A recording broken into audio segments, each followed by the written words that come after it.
Bonjour les amis, bonjour. Alors comme promis, je passe à la suite pour la constitution transitoire suspensive du 14 février 2018. Donc là nous en sommes à la deuxième partie, la déclaration des droits, des devoirs et des responsabilités des êtres humains du 7 octobre 2017. La souveraineté ne peut qu'être individuelle avant de devenir collective. Bien évidemment, si individuellement nous ne sommes pas souverains et libres, des êtres naturels, comment cela peut devenir collectif? La liberté et l'équité ne sont jamais acquises. Elles sont subordonnées à la solidarité, à la responsabilité et l'implication de tout un chacun. Seule voie vers le bonheur et l'émancipation de tous. La cohésion et la paix collective ne sont que l'aboutissement de ce juste équilibre. Donc voilà des paroles à méditer, mais qui pour moi sont toutes acquises. Car bien évidemment, liberté et équité ne sont jamais acquises. Nous sommes sans cesse attaqués par les ennemis de la liberté, sans cesse attaqués par les ennemis de l'équité. Bon, de nos jours, quels sont ces ennemis? On les voit bien, hein, c'est tous ceux qui veulent enlever nos droits, qui veulent nous tondre la laine sur le dos, tous ceux qui veulent profiter un maximum. Alors cette liberté, cette équité sont subordonnées à la solidarité, car bien évidemment, si nous restons individualistes, tel que la société nous apprend à le faire, ouais, ça va pas fonctionner.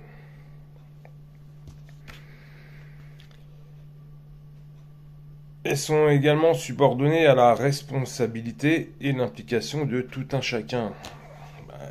Bien évidemment, car on voit de nos jours, notre implication, c'est quoi? C'est aller mettre un bulletin de vote et donner notre responsabilité à d'autres. Mais non, ça marche pas. Tant qu'on donne notre responsabilité à d'autres, c'est les autres qui agissent pour nous, selon leur bon vouloir. Si ça ne paraît pas évident à certains, je sais pas comment ils vont pouvoir s'émanciper. Hein.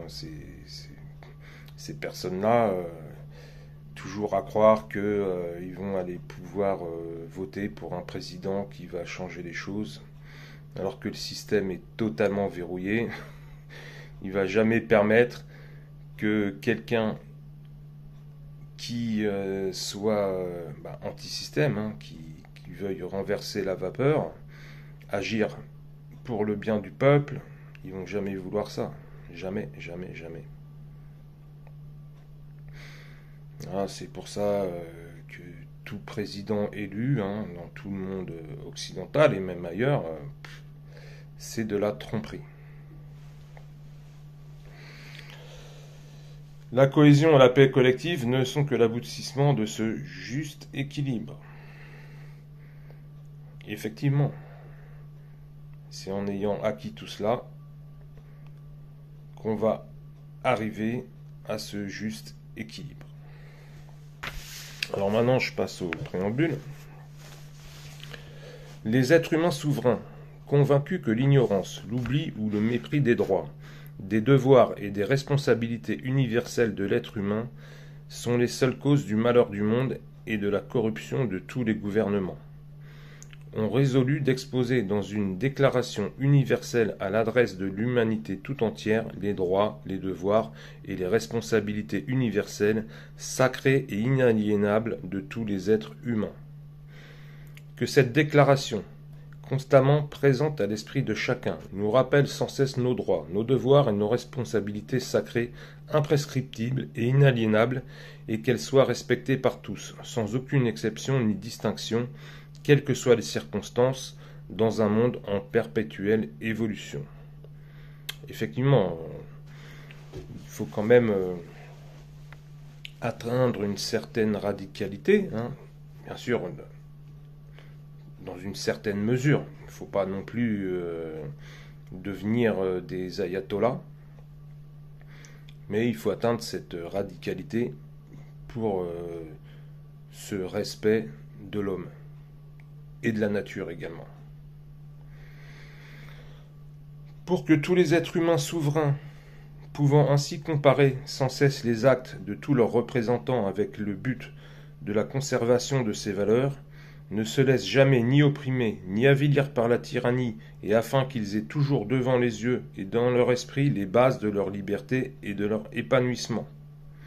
Pour les représentants, les règles de leurs devoirs et de leurs responsabilités. Chaque être humain peut se prévaloir de tous ses droits, de ses devoirs et de ses responsabilités et de toutes les libertés proclamées dans la présente déclaration. Cette déclaration solennelle porte l'épanouissement et l'émancipation de chacun pour le bonheur et la paix entre tous les êtres humains. En conséquence, les êtres humains souverains, forts de leurs droits, de leurs devoirs et de leurs responsabilités, reconnaissent et proclament ci-après les droits, les devoirs et les responsabilités sacrées et inaliénables de tous les êtres humains. On passe à la suite. Quels sont ces devoirs, ces droits et ces responsabilités sacrées et inaliénables? Alors là, ça va prendre un petit peu de temps, car il y a 54 articles. Et là, je ne peux plus commenter tous les articles. Je vais vous les lire un par un, clairement, et à chacun donc de se faire son idée.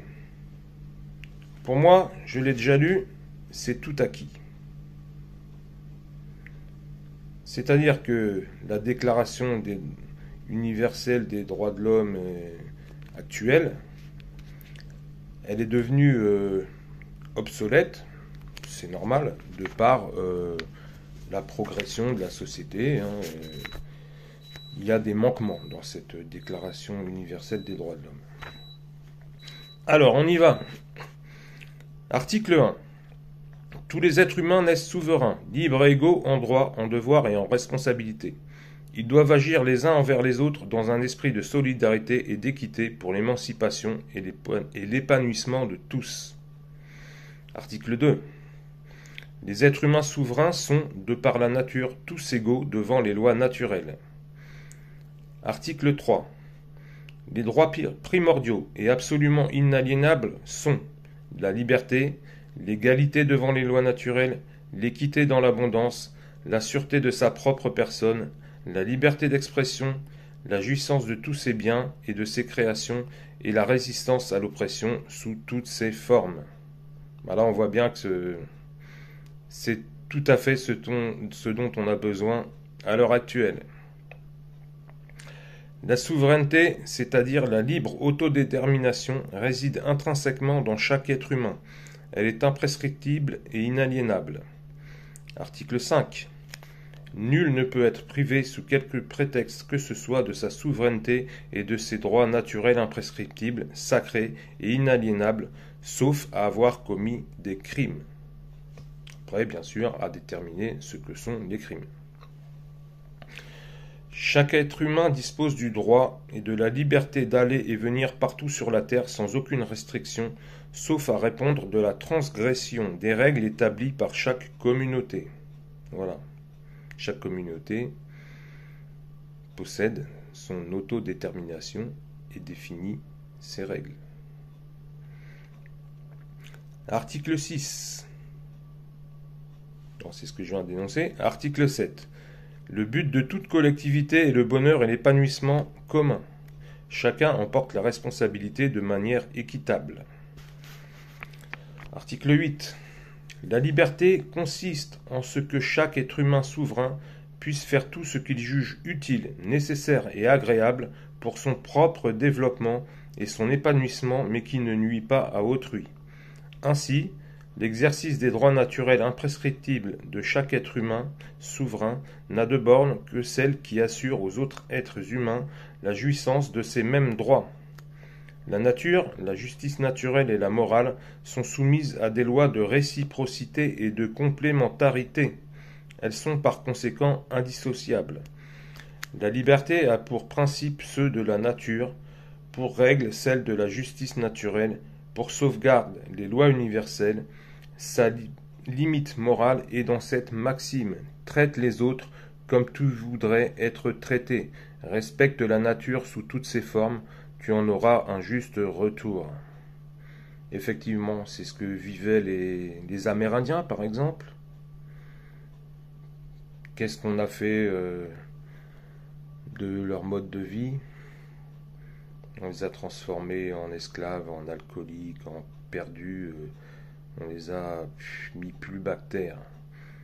Alors qu'eux respectaient la nature, et la nature le leur rendait bien. Article 9. Tous les peuples et les communautés sur Terre ont droit à l'autodétermination. Article 10. La sûreté consiste dans la protection accordée par la collectivité à chacun de ses membres pour la conservation et l'intégrité de son individualité, de ses droits imprescriptibles et inaliénables, de ses biens. Ce n'est pas le cas actuellement. Tout ce que vous avez, ça appartient à l'État. Ils vous le prennent quand ils veulent. Pourquoi? Parce que l'État, c'est pas nous. C'est ce qu'on nous a fait croire, mais c'est entièrement faux. Article 11. L'instruction et l'apprentissage sont des besoins essentiels pour tous.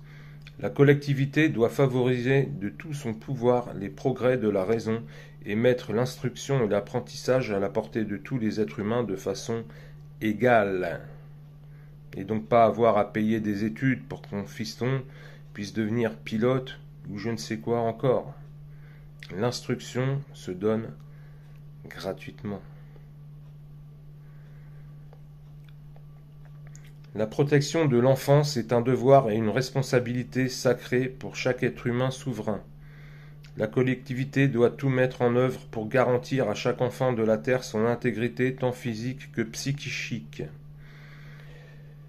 Toute atteinte à l'intégrité des enfants de quelque matière que ce soit est considérée comme un crime contre l'humanité et doit être très sévèrement réprimée par la loi. Toute communauté qui n'est pas dans la capacité d'offrir la protection de son intégrité à chaque enfant est une communauté en perdition. C'est ce que nous vivons actuellement avec les réseaux pédophiles contre lesquels nous avons bien du mal à lutter car la justice ne répond pas à l'injustice. La collectivité doit tout mettre en œuvre pour favoriser l'éveil et les talents de chaque enfant dans la bienveillance et le respect de ses particularités. C'est l'article 13. Article 14. Les secours publics sont un devoir sacré dans l'abondance. Nul ne peut être privé des moyens de subvenir à ses besoins essentiels. La communauté doit l'assistance à tous les êtres humains dans le besoin. C'est bien évidemment la solidarité. Qu'est-ce qu'on voit, nous? Des personnes à la rue, des personnes en grande difficulté sociale. Il y a des gens qui se mobilisent pour eux, et c'est bien pas du tout suffisant. C'est la communauté tout entière qui doit se mobiliser pour tous ceux qui sont dans le besoin. Même quelqu'un qui serait un fainéant total, c'est quand même un être humain. Et du fait qu'il soit né sur Terre, il n'a pas à se payer un bout de terrain pour pouvoir y vivre dessus. Après, il fait ce qu'il veut. S'il veut rien foutre, c'est son problème. Il va devoir se démerder. Mais après, ça peut venir de graves troubles psychologiques, ça peut venir d'une grande détresse, et nous devons de l'aider pour qu'il s'en sorte.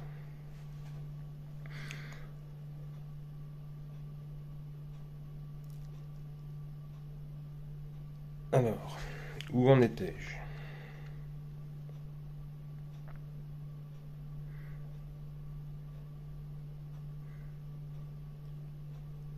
Article 15.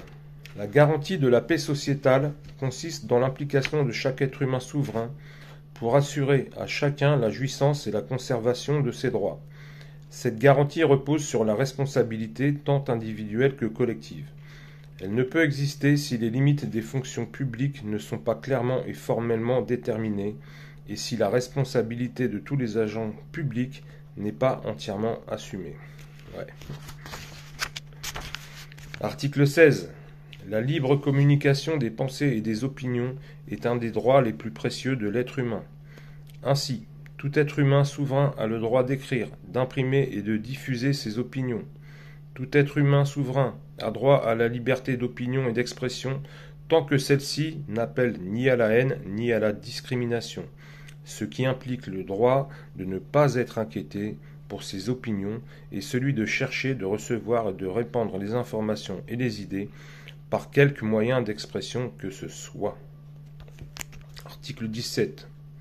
Le droit de se rassembler paisiblement sur l'espace public ne peut être interdit sauf à troubler la paix publique. Article 18. Nul être humain souverain ne peut être empêché de jouir de l'espace public, nulle restriction ne peut être instaurée, nulle réunion ne peut être interdite sur l'espace public, sauf à nuire au respect d'autrui et à la paix publique. Article 19. Le libre exercice des cultes ne peut se dérouler que dans des espaces prévus à cet effet. Il ne peut être autorisé sur l'espace public en raison du principe de laïcité et du respect des croyances. Oui, bien évidemment. Pour que tous les cultes puissent coexister, ils ne peuvent se passer sur l'espace public en raison du principe de laïcité. Alors, bien sûr, il y a laïcité et laïcité, car il existe malheureusement des laïcards qui voudraient imposer plein de restrictions, voire même faire disparaître tout culte. Or, c'est totalement contre les principes de démocratie. Voilà.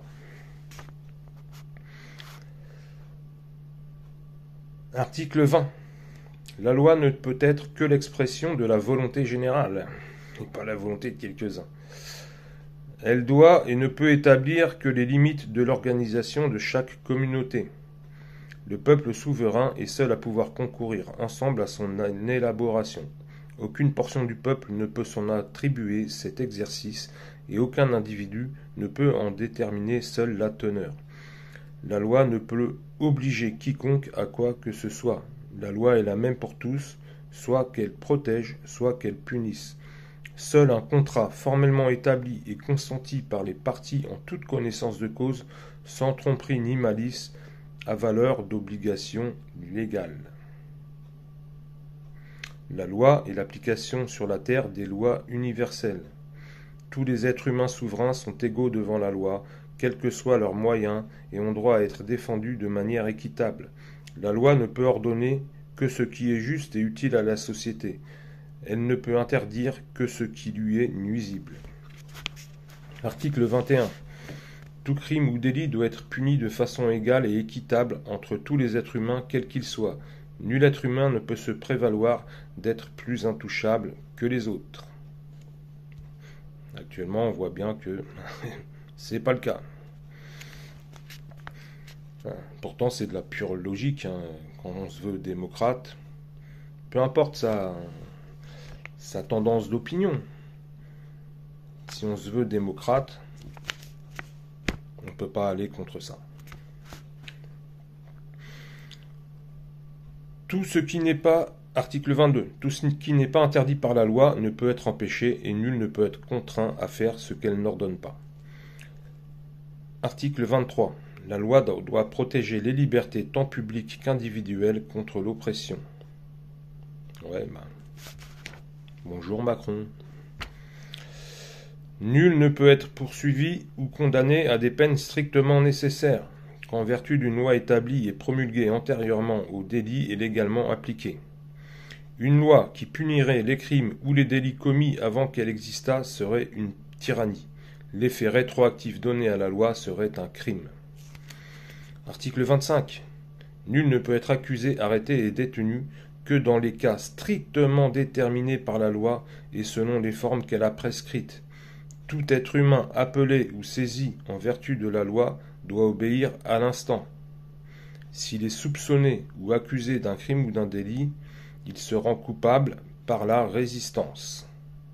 Effectivement, si ça peut paraître un peu dur, mais si une loi est établie par le peuple dans son entier, validée par le peuple dans son entier, même réfléchie par le peuple dans son entier, que tout le monde s'est accordé, c'est comme s'il y avait un contrat signé. Et dans ce cas, on doit se soumettre à cette loi. Mais bien entendu, vous avez entendu tous les articles que j'ai énoncés auparavant, qui vous permettent de vous assurer que les lois seront faites dans des règles démocratiques et pour le bien de tous, ce qui n'est pas le cas actuellement. Article 26. Tout être humain est présumé innocent jusqu'à ce qu'il ait été déclaré coupable au regard de la loi. S'il est jugé indispensable de l'arrêter, toute rigueur qui ne serait pas nécessaire pour assurer la sécurité publique doit être sévèrement réprimée par la loi. Article 27. La loi ne peut et ne doit décerner que des peines strictement et évidemment nécessaires à la paix publique. Les peines doivent être proportionnées aux crimes et aux délits et utiles à la collectivité. Toute la loi qui ne sera pas utile à l'ensemble de la société sera considérée comme scélérate et devra être remise en cause. Article 28. Tout être humain accusé d'un acte délictueux ou criminel est présumé innocent jusqu'à ce que sa culpabilité ait été légalement et formellement établie au cours d'un procès public et équitable où toutes les garanties nécessaires à sa défense lui auront été assurées. Article 29. Tous les jugements doivent être tenus publiquement et nul ne peut être empêché de retranscrire et ou de diffuser par quelque moyen que ce soit le déroulement de tout procès. Article 30. Tout acte exercé contre un être humain souverain en dehors des cas et sans les formes que la loi détermine est arbitraire et tyrannique. Celui contre lequel on voudrait exécuter cet ordre par la force ou par la violence a le droit de se défendre, y compris par la force et par la violence. Voilà, c'est-à-dire qu'actuellement, on le voit avec le masque. On nous a sorti un décret qui n'est pas une loi. Or, la loi dit bien que masquer son visage, c'est interdit. Et on veut nous y obliger par la force, voire par la violence. Il y a plusieurs vidéos qui ont tourné sur les réseaux sociaux où on voit que c'est le cas pour plusieurs personnes. Donc c'est inadmissible. Voilà.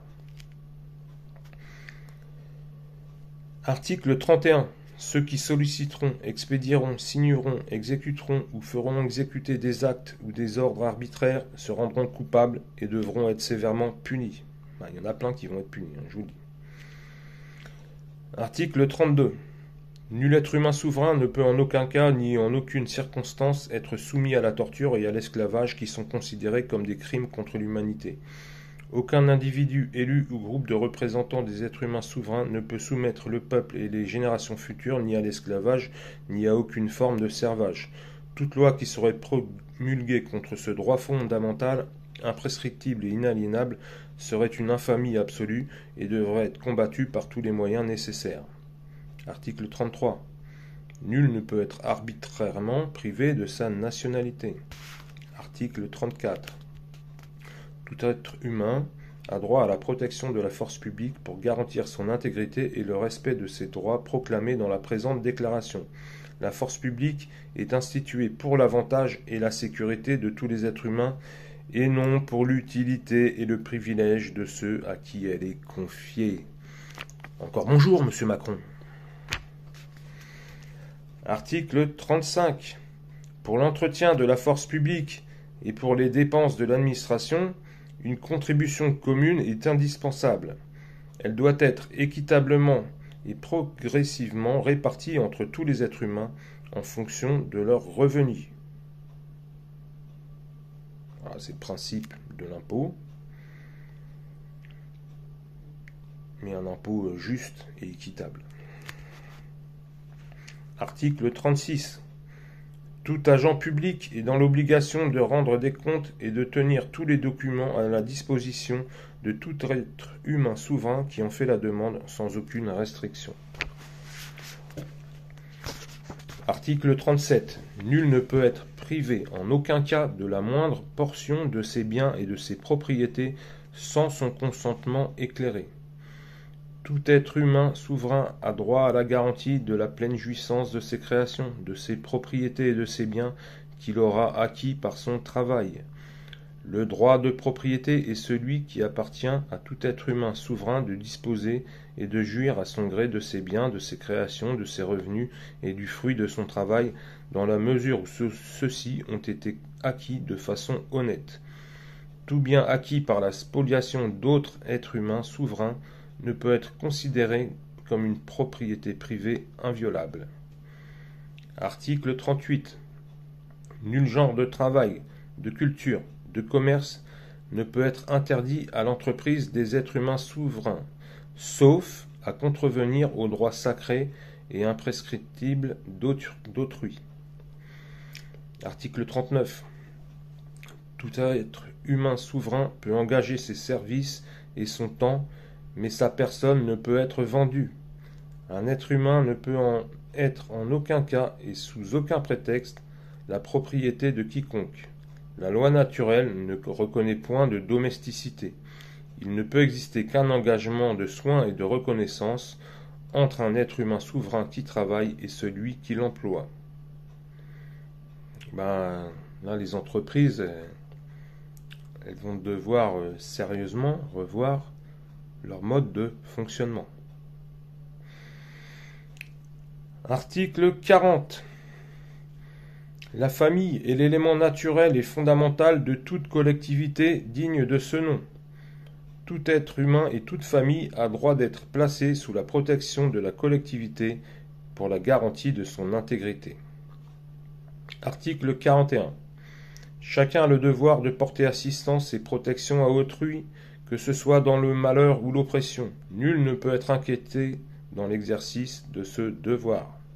Ouais, on voit des gens actuellement qui portent secours et qui se font amener au commissariat. Il ne faut pas porter secours, non. Un être humain, parce qu'il serait, je sais pas, étranger ou parce qu'il serait, je sais pas, quoi d'autre, un marginal ou autre. Non, on ne peut pas lui porter secours. Hein? Non, on ne peut pas.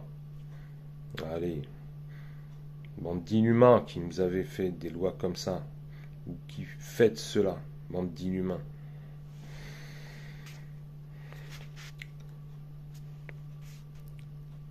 Article 42.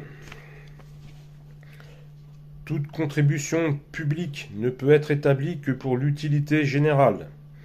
Elle ne peut en aucun cas et sous aucun prétexte servir des intérêts privés. Tous les êtres humains ont le devoir, en fonction de leurs moyens, de participer équitablement au financement des contributions indispensables au fonctionnement de l'intérêt public et d'en surveiller le recouvrement, l'emploi, d'en reconnaître la quotité et de s'en faire rendre compte par tout agent public de l'administration. Voilà. La contribution publique, bien sûr que pour faire fonctionner la société dans son ensemble, nous devons tous contribuer, mais de manière juste et équitable. Pas comme c'est le cas actuellement, où il y a des milliardaires qui profitent des routes, qui profitent de la santé, ou qui profitent peut-être pas de la santé parce qu'ils vont dans des hôpitaux privés, ils payent, enfin ça les regarde, hein, ils ont le choix. Mais ces gens-là ne payent quasiment pas d'impôts par des optimisations fiscales, voire par de la fraude fiscale, et ils sont extrêmement peu inquiétés. Article 43. Aucun individu ni aucune portion du peuple ne peut exercer la puissance du peuple souverain. Mais toute section du peuple souverain, assemblée, doit pouvoir jouir du droit d'exprimer sa volonté avec une entière liberté. Article 44. que tout individu qui usurperait la souveraineté des êtres humains, qu'elle soit collective ou individuelle, soit à l'instant mis hors d'état de nuire par les êtres humains libres et souverains. Donc ça, c'est une justice immédiate. Bien sûr, dans certaines limites. Mis hors d'état de nuire, ça ne veut pas dire massacrer et tuer. Ça veut dire, par exemple, cintré et remis aux forces de l'ordre. Après, il y en a quelques-uns qui voudraient faire plus. Mais vous qui critiquez ce qui se passe par exemple en Arabie Saoudite où il y a la lapidation des femmes, ben, prenez-le aussi pour vous. Hein, ne faites pas la même chose.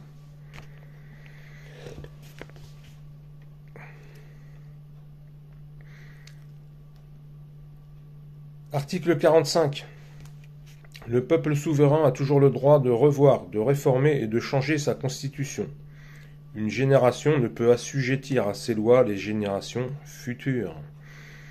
Mais aucun individu ni aucune portion du peuple souverain n'a le droit de s'en attribuer l'exercice. Article 46. Chaque être humain souverain en âge de la majorité a un droit égal de participer à l'élaboration d'un projet de loi ou d'une proposition de loi et d'intervenir dans le choix d'aider à sa promulgation et à la nomination de ses mandataires ou de ses agents. Voilà, un principe purement démocratique. Article 47. Les mandats de la représentation publique sont essentiellement temporaires. Ils ne peuvent être considérés comme des professions. Ils n'ont pour seule mission que l'intérêt général. Tout agent public est au service de la collectivité et doit obligatoirement rendre des comptes de ses actions. Il ne peut en aucun cas agir au bénéfice d'intérêts particuliers et ou privés. Là, vous comprenez tout le sens de ceci. Article 48. Tous les êtres humains souverains sont admissibles de manière égale au mandat de représentation du peuple. Les peuples libres ne connaissent d'autres motifs de préférence dans leur votation que les vertus et les talents de chacun.